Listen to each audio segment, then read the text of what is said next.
Урматтуу достор, мен Манас шаарындамын, Жалал Абад облусунда. Өзүңөр жакшы билесиңер.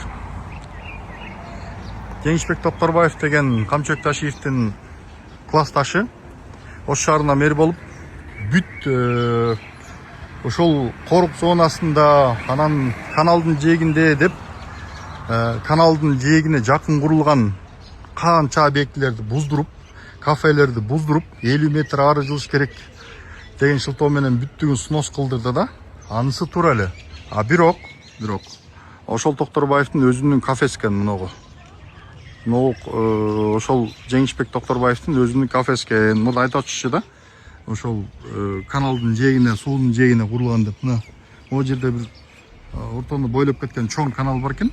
Ушул каналдын жээгине куруп, андан тышкары мына мыногу тетигинтип үстүнө гостиница кылып, анан кийин монтип көпүрө алып, көпүрөнүн үстүнө куруп алыптыр да. То есть адам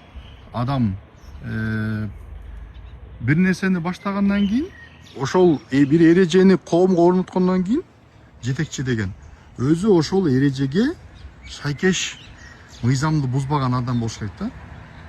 Анан ошондо ал адам ошондой приказдарды, буйруктарды берсе жарашат да. Моралдык укугу жок да. Анткени мындай өзү билтеген кафени коюп алган. Эмнеге өзүнүн кафесин буздурбайт?